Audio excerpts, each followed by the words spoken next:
Hi there! So it's been a long time since I've been back in my childhood home, but now that I'm back here in California with my parents, I've also been working on New York time, which means that I'm kind of consistently sleep deprived and also probably mildly depressed at the same time.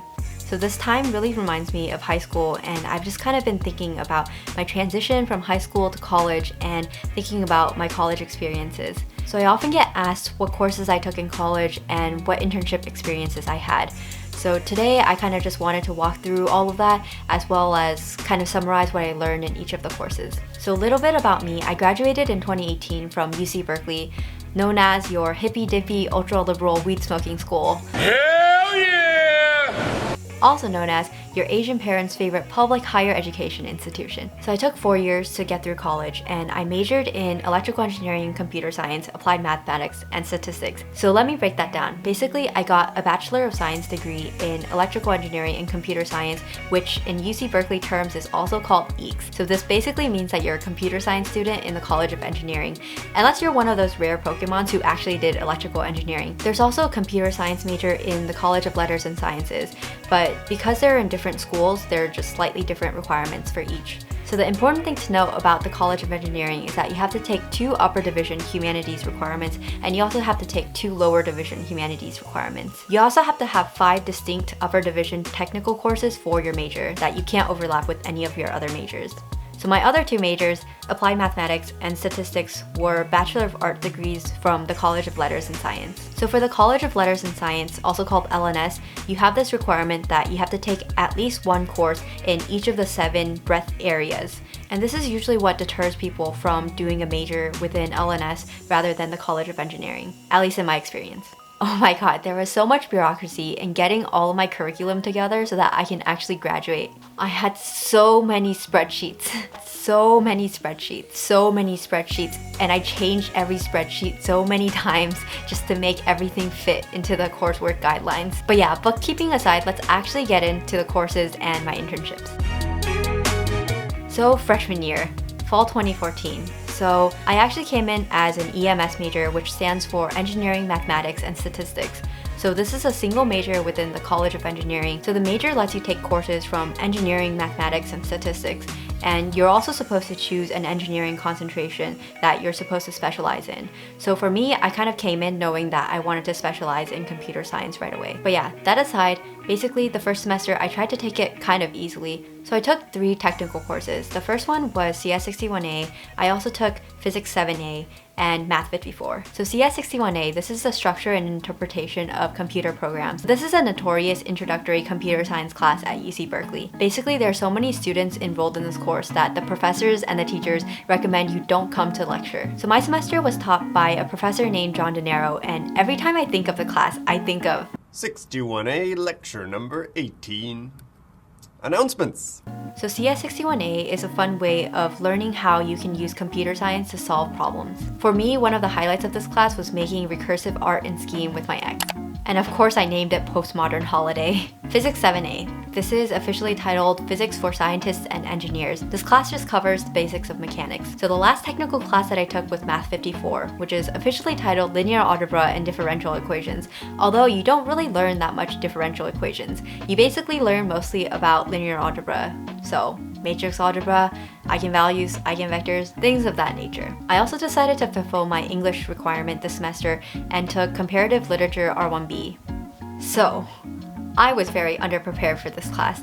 I signed up for 8 a.m. classes first of all, and I don't know why, but when you're in college, it suddenly gets much harder to wake up at an earlier time. Even though in high school I was waking up around like 6:48 every day. Yes, that's very specific. I also didn't do much research on the easier English classes, so apparently I settled on a pretty hard English course even though I didn't need to. But it's okay because English is one of my favorite subjects and I really didn't mind spending so much time on it. Also, my teacher had a really intriguing accent, which surprisingly made it easier for me to go to class at 8 a.m. Also, this has nothing to do with fulfilling any of my major requirements, but since I was in student government, I was forced to take this decal class, which is a class that's run by students, and it's just called Public Policy 98. Oh, one useful thing did come out of this, which was my LinkedIn page. Okay, and on that note, we're on to spring 2015. So for my non-major classes, I decided to take History 100 AC and Public Policy C103. So History 100 AC is basically special topics in the history of the United States. And again, I didn't do much research on this, I just wanted to fulfill my American Cultures AC requirement. I also wanted to fulfill my upper division humanities requirements for my College of Engineering requirements, so that's why I just decided to take this one. Oh man, there was a lot of work for this class. I think we read in total like 7 books over the course of the semester, and we also had to write a research paper at the very end, which doesn't sound like that much, or maybe it sounds like a lot, but it was actually a lot more than I was expecting. Yeah, in any case, my topic was the development of the American West, and I just basically needed an extra course to take. So Public Policy C103, this is titled Wealth and Poverty. This is actually a pretty famous course at UC Berkeley taught by Robert Reich. Robert Reich is pretty internet famous for his political commentary and also his books on inequality and the economy of the United States. Oh, he also likes to remind us he was a Secretary of Labor under the Clinton administration, and he also went on a date with Hillary Clinton before, I guess, Bill came into the picture. Although I guess Hillary wasn't called Hillary Clinton then, but like Hillary brought him. Yeah. This semester, I also lab assisted for CS61A, and I got a course unit on that through CS97. So for my tech courses, I took CS61B and Physics 7B. So as you can probably tell by the name, CS61B is the second in the CS61 ABC series.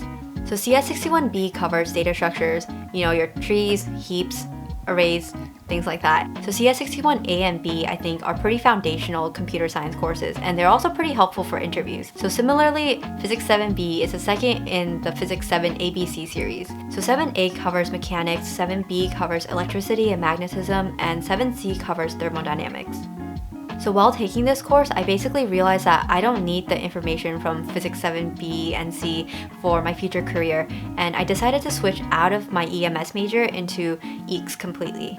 And that wraps up my freshman year, at least academically. So professionally, I really wanted to do research, and I really also wanted to get out of town. So I applied for an REU program. REU stands for Research Experience for Undergraduates. Basically, this is a paid research internship that lets you do research at another university. And this isn't limited to the United States, so if you want to go abroad, you also have the opportunity to do so. I think it's a great way of getting your foot in the door and also learning more about research. So at my REU program, I learned more about deep learning and machine learning and recurrent neural networks, just all the buzzwords. By the way, I currently have this love-hate relationship with deep learning that stems from general mistrust of overly complex models and also nebulous and biased data. Also, I think the terms are just overly used in popular culture. Not jaded though. In any case, I really enjoyed my REU experience, and it was a refreshing change of pace to start my sophomore year. Sophomore year. 2 things changed. Over the summer, I read a lot of machine learning papers that talked about statistical concepts, and I realized that if I were to have a career possibly in machine learning, I would want to have a more foundational basis in statistics, which is why I decided I wanted to double major in statistics and EECS. So this brings me to the second thing. This isn't really academic or professional, but I realized that there was an eerie homogeneity in the people that I was spending time with. As in, most people were Caucasian or Asian guys in the CS community.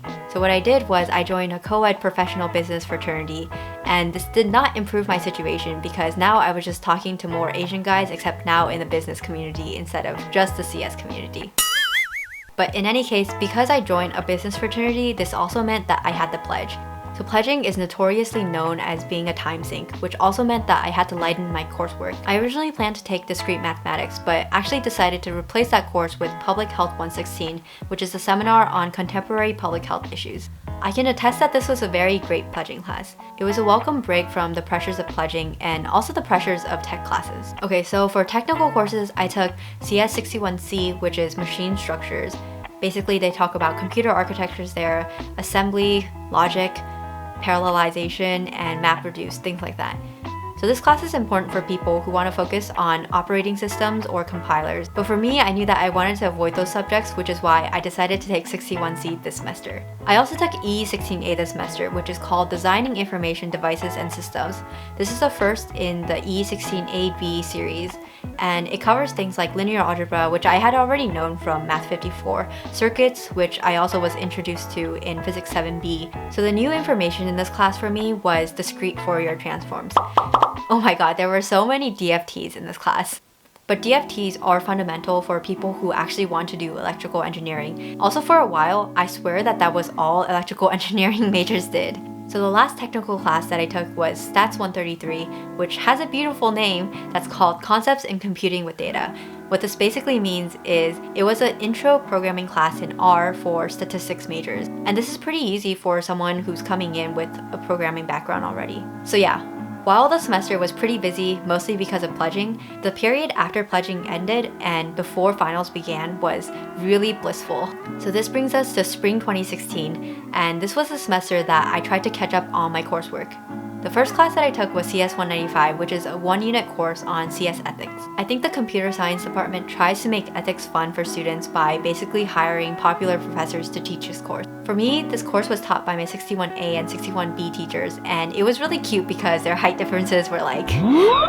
Anyway, I think this was the semester that I was also toying with the idea of majoring in economics, but I realized that there were actually too many courses for me to fit reasonably within 2 more years. But in any case, I decided to take Engineering 120, which is Principles of Engineering Economics. So this course covered the fundamentals of finance, and I'm not sure why it was in the engineering department. I think it might have something to do with industrial engineering or operations research. The other economics course that I took was Econ 2, which is Introduction to Economics. Basically, this is the same as Econ 1, except they have better teachers. So it's taught by the Romer couple, David and Christina Romer, and they're both pretty famous macroeconomists, and they also finish each other's sentences sometimes during lecture, so that was an interesting experience. So for my tech courses, I took CS70 and Stat 134. So CS70 is Discrete Mathematics and Probability Theory, which was a requirement for CS majors, but it's also a fun class to take if you want a more math-heavy CS curriculum. Apparently, I was so scarred by DFTs in EE16A that I managed to purge all my memories of EE16B this semester, but EE16B is just the continuation of EE16A, and we learned more about DFTs. And I am clearly not DTF with that. Moving on. Stat 134 was the concepts of probability, and this is a very good course and fundamental course that you should take if you want to learn more about distributions and probability. So, after I was done with those classes, it was time for me to fly to Westchester County, New York, home to wealthy, affluent, and stereotypically kind of very white residents, also Hillary Clinton. So I spent summer 2016 doing research at the IBM TJ Watson Research Center. It was kind of a bummer that most people weren't college students my age. They were PhD students or people who already had families. But in any case, I did enjoy that. I had a lot of autonomy in terms of the direction of the research that I was doing. And I also had a lot of freedom in terms of the time that I had. I basically went on a lot of excursions to New York City that summer. Oh, this was the summer that Pokemon Go became really popular. I remember walking down the streets of Chinatown and seeing groups of kids just huddled around and going like on their cell phones. So that's when you knew to stop and play Pokemon Go as well. So yeah, after many delicious meals of bocconcini later, it was time for me to go back to Berkeley. This brings us to junior year. If you thought that I wanted to make a major change after every summer, then you would be right, because after this summer, I wanted to add math to my curriculum. We've literally come full circle. You're right. We need to do whatever we can to end this. So to fulfill College of Engineering requirements, I still had to take 2 technical courses per semester for my major. This semester, I decided to take CS 170 and CS 188. CS 170 is algorithms, and this is another foundational course that you should take in addition to 61A and B. Basically, it'll really help with your interviews. CS 188 is Introduction to Artificial Intelligence, but I think it should actually be renamed to Conditional Probabilities and the Bellman Equation. I didn't think it was too useful, especially if you want to do statistical learning type of things, but it is useful if you want to get into reinforcement learning. For statistics, I took Stat 135 this semester, which is called Concepts in Statistics, and I think this is an underrated course. Most people don't take this course if they don't have to, but basically it teaches you about hypothesis testing, maximum likelihood estimation, things like that. I think it's pretty useful, especially if you want to get the fundamentals of data science. Also, my professor for this class did his research on bootstrapping, so we had an uncanny amount of bootstrap work for this class. Okay, so for my newly added major, I was really lucky that the lower divisions of mathematics overlapped with those of statistics and computer science, which makes sense. So basically, I started the major by taking upper division math courses. So this semester, I took Math 110 and Math 128A.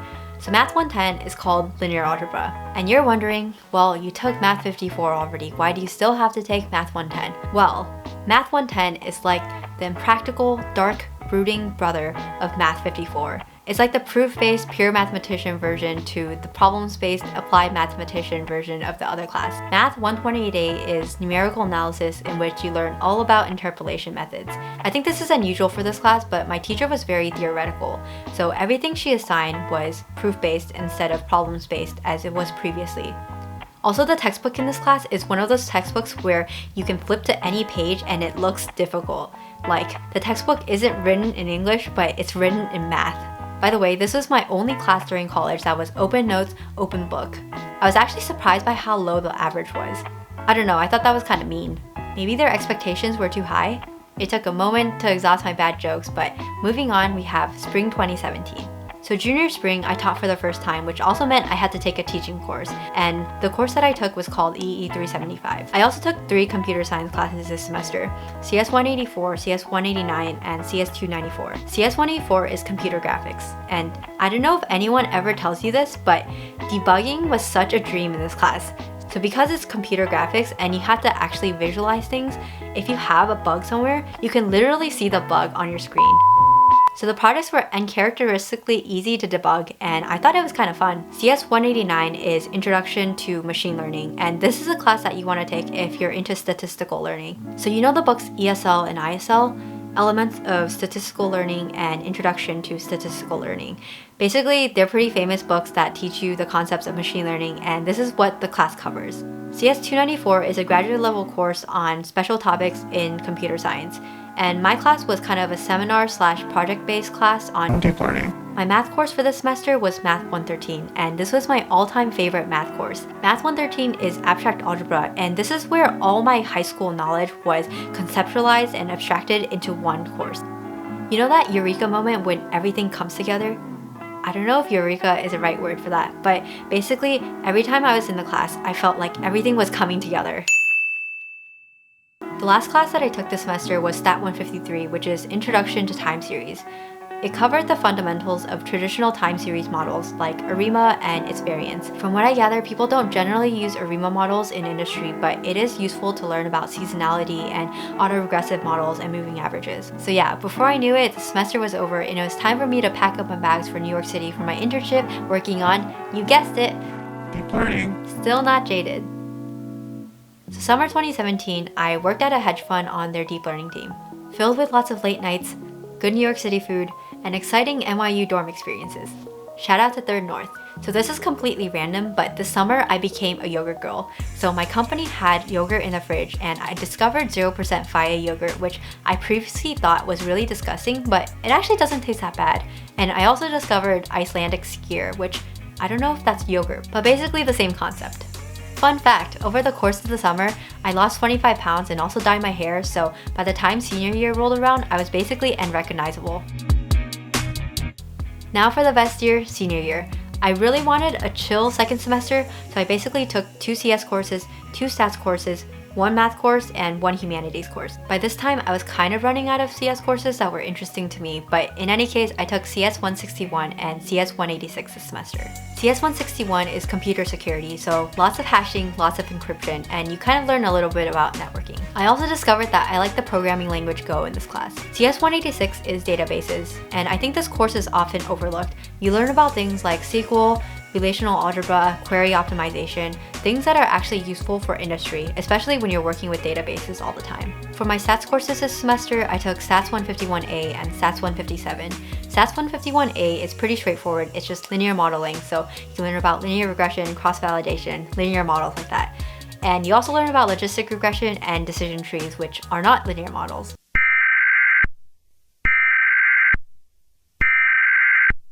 Some viewers may find the following video disturbing. The following film contains an inappropriate amount of staring. The staring is equivalent to the way I stare at me when eating Korean barbecue, or the way my male classmates stare at me in tech classes. Viewer discretion is advised.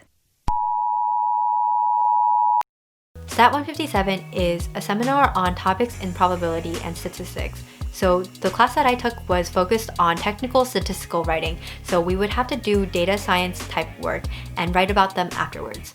So we had a lot of 538-esque data journalism type work. I really love writing, but writing is such hard work, especially technical writing.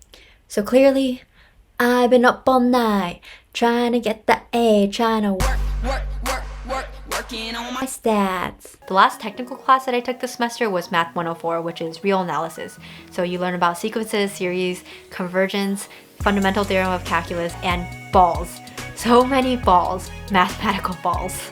So for my last class, which was a refreshing change in pace, I took Gender and Women's Studies 102. This class talked about transnational feminism, which is a feminist paradigm that deals with capitalism and globalization as it relates to people across different nations, races, genders, classes, and sexualities. It also talked about intersectional feminism, which acknowledges the differences between experiences across intersections of identities, as in the experiences of an LGBTQ woman of color is different than that of a cisgender white woman. Off topic, but I somehow managed to write about the experiences of the Asian people in all of my humanities classes. I don't know, I just feel like analyzing the experiences of other people based on the limited resources that I have from class just doesn't do it justice. It sounds like a me problem though. But anyway, after all of this, it was time for my last semester at Berkeley. Okay, so my chill semester consisted of 4 technical classes and a 1-unit course for teaching. For the 2 required technical courses for CS, I took CS 271 and EE 127. CS 271 was randomness and computation. This was a graduate level course that covered algorithms that dealt with randomness. It was more difficult than I had imagined, but at least the problem sets were fun. EE 127 is optimization. So you learn things like convexity, duality, linear programming, quadratic programming, things like that. It was marketed to me as an essential class for a CS major or at least someone wanting to do machine learning. It's not, from my experiences. I think it's more useful for people in other engineering disciplines. In hindsight, I really should have taken EE 126, which was probability and random processes. Okay, so for math, I took Math 185, which is complex analysis. I don't know why, but this really gave me high school math class vibes instead of college math class vibes. I think this class was less proof-based than any of the other classes I had taken, and the proofs that we did have were more simple. So the very last class that I took in college was Stat 153, Sampling Surveys. I don't think this is a very popular class, and I kind of just took it by random because the classes that I did want to take had conflicts with the other classes that I was taking that semester. I originally wanted to take Stat 150, Stochastic Processes, or Stat 155, Game Theory. Looking back, I think Stat 150 or Stat 155 might have been more helpful for my career, but I still don't regret taking Stat 153. To give you a sample of what we learned, we basically talked about best sampling practices, errors when dealing with sampling, and sampling in the real world. We also had case studies for sampling surveys in real life, so I think this class is very practical for someone who wants to work in the social sciences. Okay, so $100,000, too much boba, and 199.5 units later, I am done with college. Why couldn't I have just taken an extra 0.5 units? Wow. It was a journey. I learned so much, and I still have so much more to learn. I definitely don't miss the days when I remembered all the math and stats and CS classes by their numbers. In any case, please let me know in the comments if you actually like content like this. I also filmed an impromptu but candid college advice video that I might post. Okay, I'll see you in the next one.